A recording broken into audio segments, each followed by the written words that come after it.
और इस वक्त की तस्वीर हम आपको दिखा रहे हैं, पीरागढ़ी इलाके की तस्वीरें। पंजाबी बाग की तरफ जा रहे किसानों की ट्रैक्टरों ने जब रूट से हटने की कोशिश की तो पुलिस ने उन्हें रोकने के लिए आंसू गैस के गोले दागे। इन किसानों को सिंघू बॉर्डर जाना था, लेकिन ये किसान जबरन तिलक नगर पहुंच गए और इसी दौरान पुलिस की तरफ से रोकने की कोशिश हुई। तस्वीर हम आपको दिखा रहे हैं किस तरीके से पीरागढ़ी में ये स्थिति बनी कि पुलिस को आंसू गैस के गोले उस वक्त दागने पड़े जब पंजाबी बाग की तरफ जा रहे किसानों के ट्रैक्टरों ने रूट से हटने की कोशिश की। असल में सिंघू बॉर्डर जाना था, लेकिन तिलक नगर की तरफ निकल गए थे और इसी दौरान पुलिस रोक रही थी। ये देखिए कितनी रफ्तार से ट्रैक्टरों के साथ आगे बढ़ते हुए ये किसान, और इस सब के बीच पुलिस ने पहले बहुत कोशिश की इनको रोकने की, लेकिन जब नहीं रुके, रूट को डाइवर्ट करने की कोशिश की, रूट बदला, तो उस दौरान पुलिस की तरफ से इन किसानों को रोकने की कोशिश हुई। आंसू गैस के गोले भी दागने पड़े, लेकिन इस सब के बावजूद भी देखिए कोई फर्क नहीं पड़ा। बड़ी रफ्तार के साथ ट्रैक्टरों के साथ आगे बढ़ते हुए किसान पीरागढ़ी इलाके की तस्वीर हम आपको दिखा रहे हैं, जहां पर ये किसान जाना चाह रहे थे सिंघू बॉर्डर, लेकिन इसी दौरान तिलक नगर पहुंच गए। तो दिल्ली में किसानों के हंगामे के बाद इस वक्त गृह मंत्रालय में एक अहम बैठक चल रही है, जो बड़ी जानकारी मिल रही है। इस बैठक में दिल्ली में किसानों के उपद्रव के बाद दिल्ली की सुरक्षा व्यवस्था को लेकर चर्चा हो रही है। बैठक में दिल्ली एनसीआर के कई हिस्सों में हुई हिंसा के बारे में भी जानकारी ली जा रही है। बैठक में जरूरत पड़ने पर अतिरिक्त सुरक्षा बल के अलर्ट रहने के भी निर्देश साफ तौर पर दिए गए हैं। इस बीच कुछ मेट्रो स्टेशन को फिर से खोलने का काम शुरू हो गया, जिनको पहले बंद कर दिया गया था। इस बीच ये भी आपको जानकारी दे दें कि संयुक्त किसान मोर्चा की तरफ से एक बयान बाकायदा जारी किया गया है, जिसमें इस हिंसा की निंदा की गई है और अब से कुछ देर में दिल्ली पुलिस मुख्यालय में भी आला अफसरों की बैठक होनी है। ये बैठक बहुत बड़ी बताई जा रही है, जिसमें दिल्ली में हालात के साथ सुरक्षा इंतजाम की समीक्षा होगी। इस बैठक में पुलिस कमिश्नर के साथ special commissioner law and order और जॉइंट कमिश्नर भी रहेंगे मौजूद। तो सुरक्षा इंतजाम पर लगातार नजर बनी हुई है। दिल्ली मुख्यालय में बैठक होगी और इस सबके बीच एक बड़ी खबर आपको बता दें, 1500 जवानों की होगी तैनाती। तो 1500 जवानों को तैनात किया जाएगा, दिल्ली में होगी इन जवानों की तैनाती। ये इस वक्त की बड़ी खबर है, 1500 जवानों की तैनाती होगी। आपसे कुछ देर पहले आपको बता दें, गृह मंत्रालय में उच्च स्तरीय बैठक जो अभी भी चल रही है और उसमें हालात को लेकर चर्चा हो रही है। और अब जो बड़ी जानकारी निकलकर सामने आ रही है वो ये कि 1500 जवानों को तैनात किया जाएगा दिल्ली में। इन जवानों की तैनाती होगी क्योंकि सुरक्षा को लेकर चर्चा हुई है। जो स्थिति फिलहाल दिल्ली के अलग अलग जगहों पर किसान आंदोलन के बीच बनी है, उसको लेकर चर्चा हुई है। और जो जानकारी मिल रही है उसके मुताबिक दिल्ली में 1500 जवानों को तैनात किया जाएगा। पुलिस कमिश्नर की तरफ से आदेश दिया गया है, ये बिगड़ते हालात के मद्देनजर लिया गया बड़ा कदम, और इस बड़े फैसले के तहत 1500 जवानों को तैनात किया जाएगा। अमित पांडे हमारे सहयोगी जो गृह मंत्रालय में चल रही बैठक को लेकर लगातार अपडेट दे रहे हैं। अमित, क्या अपडेट? देखिए, दो अलग अलग इश्यू है। जो गृह मंत्रालय की बैठक, जो मौजूदा हालात हैं उनको देखते हुए पल पल की जानकारी ली जा रही है, उस हिसाब से रणनीति बनाई जा रही है। जहां तक 1500 जवानों को तैनात करने का सवाल है, जल्द ही जवानों की तैनाती होगी। और कल यह फैसला लिया गया था, क्योंकि दिल्ली में ट्रैक्टर रैली थी, गणतंत्र दिवस समारोह था और इसको लागू करने का फैसला लिया गया था। लेकिन आज जो ये हालात उपजे हैं, इसके बाद इनको जल्द ही इनकी तैनाती होगी और इनका रोल यही होगा कि दिल्ली पुलिस को हर संभव मदद जरूरत पड़ने पर वो डिमांड करती है तो उनको मुहैया करवाए जाएंगे। इससे पहले सुरक्षा बलों को अलर्ट करने का निर्णय लिया गया था और अब ये 1500 जवानों की तैनाती होगी। 15 कंपनियां होगी, इसमें 10 कंपनियां सीआरपीएफ की होंगी और 5 अलग अलग पैरामिलिट्री फोर्सेस की होंगी। अमित, ये फैसला अगर कर लिया गया था तो अब तक तैनाती क्यों नहीं, या फिर क्या पहले से अंदेशा था कि इस तरह के हालात हो सकते हैं? देखिए, तमाम जो बैठक हालात होते हैं, ये फैसले लिए जाते हैं कि हम इनकी तैनाती करेंगे और जल्द ही उसी फैसले के तहत इन 15 कंपनियों की अर्धसैनिक बलों की तैनाती होगी, जिसके तहत 1500 जवान होंगे। 10 कंपनियां सीआरपीएफ की, 5 अन्य पैरामिलिट्री फोर्सेस की होंगी। तो अब आज जब कानून व्यवस्था की स्थिति बिगड़ी है, जल्द ही अब ये अतिरिक्त जवान सड़कों पर नजर आएंगे दिल्ली पुलिस की रिक्वायरमेंट के मुताबिक। जी अमित, कब तक इनको तैनात किया जाएगा? क्योंकि हम देख रहे हैं कि दिल्ली के अलग अलग हिस्सों में, अभी पीरागढ़ी की भी लेटेस्ट तस्वीरें सामने आई, जहां बड़ी संख्या में अपने रूट से हटकर किसानों का ये आंदोलन आगे बढ़ते हुए, ट्रैक्टर रफ्तार के साथ दौड़ते हुए तिलक नगर की तरफ जाते हुए दिखाई दिए। तो ये कब तक तैनाती होगी? क्योंकि सबसे बड़ी प्राथमिकता है कि किसी भी तरीके से दिल्ली में हालात सामान्य हो। अब देखिए, प्राथमिकता यही है किसी भी तरीके से दिल्ली एनसीआर के एक एक कोने पर कानून व्यवस्था कायम हो और उसी के तहत इन जवानों की तैनाती होगी। लोकल स्थानीय पुलिस जिस तरीके से इनकी जरूरतों को, रिक्वायरमेंट को रेज करेगी यहाँ पर, उसके बाद ही स्थानीय पुलिस के समन्वय से इन जवानों की तैनाती होगी। कुल मिलाकर एक कॉन्फिडेंस बिल्डिंग मेजर है कि दिल्ली पुलिस के साथ साथ केंद्र सरकार के बल भी मौजूद है, अलर्ट पर है और अगर कोई अप्रिय घटना होती है उनका मुकाबला पूरी तरीके से समन्वय से करने को तैयार है। जी चलिए अमित, लगातार आपसे अपडेट लेते रहेंगे। तो 1500 अतिरिक्त पुलिस बल की तैनाती की जाएगी, जवानों की तैनाती की जाएगी दिल्ली के अलग अलग हिस्सों में। और ये तस्वीर हम आपको लगातार दिखा रहे हैं। दिल्ली के मुकरबा इलाके में कुछ लोगों ने महिला पुलिसकर्मी से मारपीट की कोशिश की। ये देखिए, ये तस्वीर बेहद शर्मनाक। महिला पुलिसकर्मी के साथ मारपीट की कोशिश। महिला पुलिसकर्मी को हालांकि इस बीच घिरा देख जो बाकी साथी पुलिसकर्मी थे वो वहां मौके पर पहुंचे, बचाने की कोशिश की, लेकिन उन पर भी हमला किया गया यहां पर मौजूद लोगों की तरफ से। सोहेल इस वक्त हमारे सहयोगी हमारे साथ जुड़ गए हैं। सोहेल, आप कहां पर मौजूद हैं, वहां पर क्या स्थिति है इस वक्त?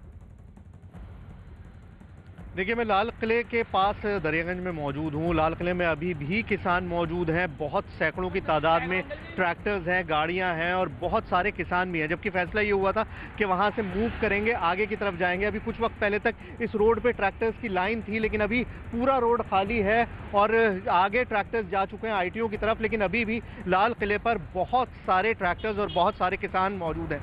और जैसा आपने कहा कि अभी दिल्ली पुलिस कोशिश कर रही है, 1500 अतिरिक्त जवान आ रहे हैं, लेकिन एक अंग्रेजी में कहावत है, टू लिटिल टू लेट। और वही वाला मामला हुआ है दिल्ली के दिल में। लाल किले में अगर भीड़ घुस जाए, ट्रैक्टर घुस जाए, जहां पर परिंदा पर नहीं मार सकता, वहां पर सैकड़ों की तादाद में, हजारों की तादाद में लोग चले जाएं, तिरंगा उतार दिया जाए, उसके बाद आप सुरक्षा मेजर्स बढ़ाने की बात करें तो बड़ी बेईमानी लगती है। और जो कुछ देखा आज मैंने सेंट्रल दिल्ली में, जहां पर सबसे ज्यादा चाक चौबंद होते हैं, जहां पर पूरे जो निकलते हैं परेड की चीजें वो लाल किले में पहुंचती हैं, उसके बावजूद जो कुछ हुआ यहाँ पर वो वाकई बड़ा शर्मनाक था। लाल किले के अंदर इस तरह से ऐसी चीजें होंगी, ऐसे विजुअल्स देखने को मिलेंगे, वो मैंने जिंदगी में इमेजिन नहीं किया था। लेकिन खुद अपनी आंखों से देखा कि किस तरह से पुलिस पर भी हमला हुआ, किस तरह से वहां पर तिरंगे को उतारा गया, किस तरह से झंडे लगाए गए, किस तरह से घोड़े तक चढ़ा दिए गए, किस तरह से ट्रैक्टर्स गेट के अंदर चले गए। मतलब ये अपने आप में इतना शॉकिंग था कि मैं खुद डिस्क्राइब नहीं कर पा रहा हूँ। अभी आपको ये सब बड़ा शांत लग रहा होगा, लेकिन ऐसा है नहीं। अभी भी सिचुएशन लाल किले के पास बहुत वोलेटाइल है। सोहेल, तो वहां से पता क्या चल पा रहा है आगे वहां रणनीति क्यों वहां पर अभी डटे हुए हैं? क्यों अभी भी वहां से लौटने की कोशिश नहीं कर रहे हैं किसान? क्योंकि कई और जगहों से तस्वीरें भी सामने आई जहां पर अब किसानों की तरफ से लाल किले में दाखिल होने के बाद वापस लौटने की बात कही जा रही थी। तो यहाँ पर जो किसान डटे हुए हैं, वहां उन लोगों की क्या रणनीति है और क्या मकसद जो अभी तक डटे हैं? देखिए, जब मैं लाल किले के अंदर था तब मैंने किसान के जो कुछ लीडर्स मुझे दिखाई दे रहे थे, ऐसी ग्राउंड सिचुएशन में लीडर्स का पता तो चलता नहीं है, लेकिन जो लीडर्स दिखाई दे रहे थे उनसे मैंने बात करी लगातार। तो उनका ये कहना था कि हम झंडा फहराने आए थे, अब हमने फहरा लिया, हम यहाँ से चले जाएंगे। लेकिन उसके बाद अभी मैं देख रहा हूँ कि कुछ मूवमेंट फिर वापस हो रहा है, लोग फिर लाल किले की तरफ जा रहे हैं। ऐसा लग रहा है कि शायद कोई तब्दीली हुई है या उनका कुछ अंदाजा बदला है, कुछ आइडिया बदला है। कहना मुश्किल है, अभी ये कहना मुश्किल है कि वहां पर क्यों है। अभी तो एक पिकनिक स्पॉट सा बना हुआ है, पुलिस ने वहां से तो हटा दिया है, प्राचीर से तो उन लोगों को हटा दिया है, लेकिन आसपास लोग खा रहे हैं, पी रहे हैं और ट्रैक्टर्स लेके खड़े हुए हैं, गाने चल रहे हैं। मतलब एक अजीब सा माहौल लाल किले के सामने इस वक्त बना हुआ है। यानी प्राचीर से हट गए लेकिन अभी भी लाल किले के भीतर मौजूद है। सोहेल, लौटेंगे आपके पास। प्रियंका भी हमारे साथ जुड़ गई हैं। प्रियंका, वहां से क्या अपडेट मिल रहा है, वहां क्या स्थिति इस वक्त? क्योंकि सोहेल तो दिखा रहे हैं, बता रहे हैं कि अभी भी लाल किले पे डटे हुए हैं किसान। जी बिल्कुल, जो स्थिति थोड़ी देर पहले हमने आपको बताई थी वैसी ही बनी हुई है। बीच बीच में देखिए ट्रैक्टर जो है एक आध यहाँ से निकल रहे हैं, क्योंकि लाल किले से भी जो ट्रैक्टर आएंगे उनके लिए भी यही रूट रहेगा। तो अब एक आध ट्रैक्टर्स यहाँ पर दिखने लगे, लेकिन आम लोगों की बड़ी समस्या यहाँ पर होगी। ये देखिए एक परिवार यहाँ पर है जिनको नई दिल्ली रेलवे स्टेशन जाना था, लेकिन इनके साथ छोटे छोटे बच्चे, देखिए एक बच्चा इन्होंने गोद में पकड़ा है, एक छोटा बच्चा इनके साथ यहाँ पर है। अब यहाँ से आईटीओ के पास से इनको नई दिल्ली, आपको नई दिल्ली रेलवे स्टेशन जाना है, तो आप कैसे जाएंगे? अब पैदल जाएंगे, जहाँ तक पैदल चला है वहाँ से फिर आगे से कोई कन्वेंस कर लेंगे। तो देखिए छोटे छोटे बच्चे इनके साथ दो हैं, इनके पास सामान है। अब यहाँ से इनको पैदल जाना है क्योंकि इस रूट को बंद किया गया है जो यहाँ से जाता है। तो ये आईटीओ की बैरिकेडिंग में आपको एक बार फिर दिखा दूं जो लोगों के लिए आज यहाँ अच्छी खासी परेशानी का सबब बनी हुई है। तो ये देखिए आप, ये पूरा बैरिकेड किया गया है, सीमेंटेड बैरिकेडिंग है जिसको हाथ से नहीं हटाया जा सकता है। और इसके पीछे जो तमाम लोग ऑटो से आ रहे हैं, यहाँ से पैदल ही अपने आगे का सफर तय कर रहे हैं। और इसमें से ज्यादातर लोग वो हैं जिनको नई दिल्ली रेलवे स्टेशन जाना है, जिनको यहाँ से अपने घरों के लिए निकलना है, उनके लिए यहाँ से पैदल रास्ता, ये समय भी बहुत ज्यादा ले रहा है और परेशानी भी ज्यादा हो रही है। जी बिल्कुल बिल्कुल प्रियंका, लौटेंगे आपके पास। तो ये वो तस्वीर, क्योंकि देखिए जो बवाल करना था वो तो हो गया, अब किसकी गलती रही, किसकी लापरवाही रही, किसकी चूक से इस तरह के हालात दिल्ली की अलग अलग जगहों पर दिखाई दिए बने, ये सवाल तो पूछा जाएगा। लेकिन इस सब के बीच जो दिल्ली में मौजूद लोग हैं, जो इधर से उधर जाना चाहते हैं, अब उनके लिए भी एक बड़ी समस्या खड़ी हो गई है। लगातार हम आपको अपडेट देते रहेंगे, लेकिन इस सब के बीच ये भी बताते चले कि रैली के दौरान कुछ किसान लाल किले में दाखिल हो गए, उसकी तस्वीर भी आइए आपको दिखा देते हैं। इतना ही नहीं, कई किसान लाल किले की प्राचीर पर चढ़ गए और इस दौरान एक किसान ने वहां झंडा भी फहरा दिया। हालांकि कुछ देर बाद पुलिस भी वहां पर मौके पर पहुंच गई और झंडे को उतार दिया गया। लेकिन ये बेहद दुर्भाग्यपूर्ण तस्वीर, राष्ट्रीय पर्व के दौरान तिरंगा हटाया और अपना झंडा फहराया। आप सोचिए, वो एरिया, वो इलाका जो हाई सिक्योरिटी जोन में आता है, वहां पर बड़ी संख्या में किसान पहुंच गए और किस तरीके से लाल किले की प्राचीर पर अपना झंडा लहराया। दुर्भाग्यपूर्ण तस्वीर तो है ही सोहेल, और ये दुनिया भर में आज देखा किस तरीके से अपमानित किया गया। राष्ट्रीय पर्व के दिन इस तरह की स्थिति नहीं बननी चाहिए थी जो बनी सोहेल। लेकिन लेकिन लेकिन अभी कितनी संख्या होगी जो लाल किले में मौजूद है?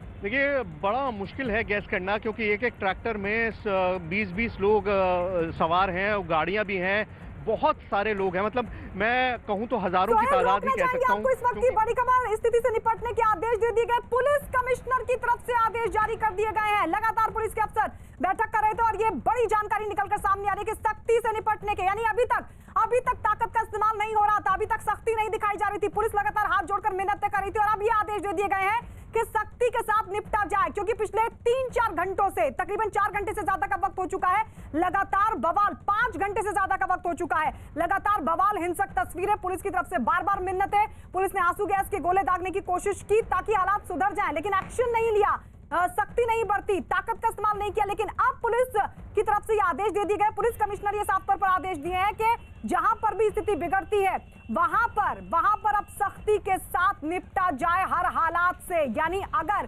कोई भी अब कानून व्यवस्था के साथ खिलवाड़ करने की कोशिश करे, नियमों का उल्लंघन करते हुए दिखाई देता है, तो उसके साथ सख्ती से निपटा जाए। हंगामे के बाद ये पूरा फैसला लिया गया है। 5 घंटे से ज्यादा का वक्त हो चुका है, लगातार वो तस्वीरें सामने आ रही है। देखिए एक और तस्वीर हम आपको दिखा रहे हैं, महिला पुलिसकर्मी को किस तरीके से निशाना बनाया गया। दिल्ली पुलिस की तरफ से यह भी दावा किया गया कि ट्रैक्टरों से कुचलने की कोशिश हुई और वो तस्वीर भी हमने आपको दिखाई। और अब ये बड़ा आदेश पुलिस कमिश्नर की तरफ से, आनंद हमारे सहयोगी जुड़ गए हैं साथों जानकारी के साथ, दिल्ली पुलिस की तरफ से, कमिश्नर की तरफ से क्या आदेश आनंद? जी देखिए, दिल्ली पुलिस कमिश्नर ने अभी वायरलेस सेट पर पूरे जो तमाम स्थिति सुबह से बनी, कैसे देखते हैं सर आप? देखिए, जो मल्टी राउंड्स की बातचीत हुई किसान आंदोलनकारियों के साथ दिल्ली पुलिस की, उसमें कुछ रूट तय किए गए थे। उस हिसाब से दिल्ली पुलिस ने अपना बंदोबस्त किया और किसान आंदोलनकारियों को फैसिलिटेट करने का इंतज़ाम भी किया। पर किसान आंदोलनकारी तो ये पुलिस की तरफ से जानकारी देते हुए कि नियम तय किए गए थे, लेकिन उसके बावजूद नहीं माने और अब ये बड़ा आदेश की सख्ती के साथ निपटा जाए। आनंद हमारे सहयोगी लगातार बने हुए हैं, आनंद बताइए क्या जानकारी, किस तरीके के आदेश, अब कैसे स्थिति सामान्य होगी? भी काफ़ी संयम रखा और ज़रूरत के हिसाब से ही बल का इस्तेमाल किया। अभी भी मेरी उनसे, किसान आंदोलनकारियों से यही अपील है कि वो जो तय रास्ते हैं उसी से वापस लौट जाएं और शांति बनाए रखें। तो कई जगहों पर बल का इस्तेमाल इसलिए क्योंकि पुलिस पर लाठीचार्ज करने की, लाठियां भांजने की, डंडे भांजने की कोशिश, पुलिस पर हमला, इस सब के बीच ये एक्शन, लेकिन सख्ती के साथ कुल मिलाकर फिलहाल अब आदेश दिए गए हैं कि हर स्थिति से निपटा जाए। आनंद अपडेट दे रहे हैं। आनंद, क्या हुआ फैसला? जी देखिए, मैं आपको जैसा पहले ही बता रहा हूं कि दिल्ली पुलिस कमिश्नर ने वायरलेस सेट पर एक मैसेज दिया है और उस मैसेज में साफ तौर पे कहा है कि दिल्ली पुलिसकर्मी प्रदर्शनकारी उपद्रवियों से सख्ती से निपटें और अपनी अपनी ड्यूटी पर मुस्तैदी से तैनात रहें। कोई भी अगर कानून व्यवस्था हाथ में लेता है तो उससे सख्ती से निपटा जाए। यानी कि सीधे तौर पर पुलिस भी अब आर पार के मूड में नजर आ रही है, क्योंकि पुलिस ने लगातार ये कोशिश की थी कि जो किसान हैं और जो किसान नेता हैं वो ऐसी नौबत ना आने की दिल्ली में 26 जनवरी पे। पर आनंद, ये 5.5 घंटे से ज्यादा के उपद्रव बवाल के बाद क्यों अब फैसला लिया गया? ये सख्ती पहले ही दिखानी चाहिए थी, क्योंकि दिल्ली की अलग अलग जगहों पर आप देखिए कितनी संख्या में और कितना उपद्रव, पुलिस पर भी हमला हुआ है इस बीच। जी देखिए, बिल्कुल राजधानी दिल्ली में आज कई जगहों पर जमकर तोड़फोड़ हुई है, पत्थरबाजी हुई है, हिंसक झड़पें हुई हैं, जिसमें कई पुलिसकर्मी जो हैं वो चोटिल हुए हैं और कई लोगों को उसमें चोट आई है, जिसमें सबसे ज्यादा जो उपद्रव है वो नागलोई इलाके में हुआ है, आईटीओ इलाके में हुआ है, लाल किले के पास हुआ है, मुकरबा चौक पर हुआ है। ये तमाम वो जगह थी जहां पर जो उग्र भीड़ थी वो हिंसक हुई और उसने कानून व्यवस्था को हाथ में लिया। आईटीओ पे तो बसों तक को तोड़ते हुए नजर आए थे जो प्रदर्शनकारी थे और उनपे पुलिस को आंसू गैस के गोले छोड़ने पड़े थे, लाठीचार्ज तक की नौबत आई थी। तो तमाम दिल्ली पुलिस के जो सीनियर अधिकारी हैं वो सड़कों पर मौजूद हैं। पुलिस कमिश्नर पल पल की जानकारी जो है वो अपने महासत अधिकारियों से ले रहे हैं और तमाम फोर्स को अलर्ट पे रहने को कहा गया है। ठीक है आनंद, लौटेंगे आपके पास अपडेट के लिए। प्रियंका हमारे साथ मौजूद है। प्रियंका, सख्ती के आदेश पुलिस कमिश्नर की तरफ से, मैसेज वहां भी कन्वे हुआ होगा? जी फिलहाल तो यहाँ पर मैसेज अभी तक कन्वे नहीं हुआ है, लेकिन यहाँ पर अब जिस रोड पे मैं खड़ी हूँ आपको तस्वीरें दिखाऊं तो इस रोड की एंड पर जो तमाम किसान हैं वो अपने ट्रैक्टरों के साथ मौजूद हैं और जिस तरीके से लगातार ये बात की जा रही है कि उन तक भी संदेश पहुँचाया जा रहा है लाल किले को खाली करने की बात हो। देखिए ट्रैक्टर्स भी आने शुरू हो गए हैं, यहाँ पर बीच बीच में ट्रैक्टर्स जाते जा रहे हैं। ऐसे में उम्मीद यही जताई जा रही है कि ये जल्द से जल्द जो ट्रैक्टर्स है वो वहाँ से निकले, लेकिन फिलहाल जो की पॉइंट बना हुआ है जहाँ पर दिन भर आज पुलिस और किसानों के बीच झड़प देखी गई, किसानों के द्वारा की गई हिंसा देखी गई, वहां पर अभी भी किसान ट्रैक्टरों के साथ मौजूद है। ये दूसरी तरफ की तस्वीरें हैं, आईटीओ से आने वाले किसानों का रूट भी यही रहेगा, लाल किले से आने वाले किसान भी यहां से होते हुए जाएंगे, लेकिन अभी किसानों के ट्रैक्टर्स जो है वो एक के बाद एक आते हुए नजर नहीं आ रहे हैं, यानी कि साफ है कि अभी भी किसान वहां पर जमे हुए हैं। हालांकि पुलिस को सख्ती के आदेश मिले हैं, लेकिन शायद इसमें काफी देर हो गई है, क्योंकि जिन बॉर्डर्स पर हम सुबह से ये किसान आंदोलन को कवर कर रहे थे वहां पर हमने देखा कि किस तरीके से किसान उग्र होकर आगे की तरफ बढ़ते गए। एक बैरिकेडिंग, दो बैरिकेडिंग पे पुलिस ने रोकने की कोशिश की और उसके बाद वो बेबाक होकर आगे बढ़ते गए। लेकिन जैसे अभी हमारे सहयोगी आनंद ने बताया कि अब ये मैसेज तमाम पुलिसकर्मियों तक भी पहुंचा दिया गया है कि जिस तरीके से उनको डील करना है, मैटर को डील करें। अगर ये सुबह के हालात रहते तो शायद अभी सिचुएशन बेटर रहती। आईटीओ पर मौजूद है, बैरिकेडिंग यहाँ पर की गई है, ये रास्ता अभी भी लोगों के लिए नहीं खुला है और लोगों की परेशानी भी इससे लगातार बढ़ती जा रही है।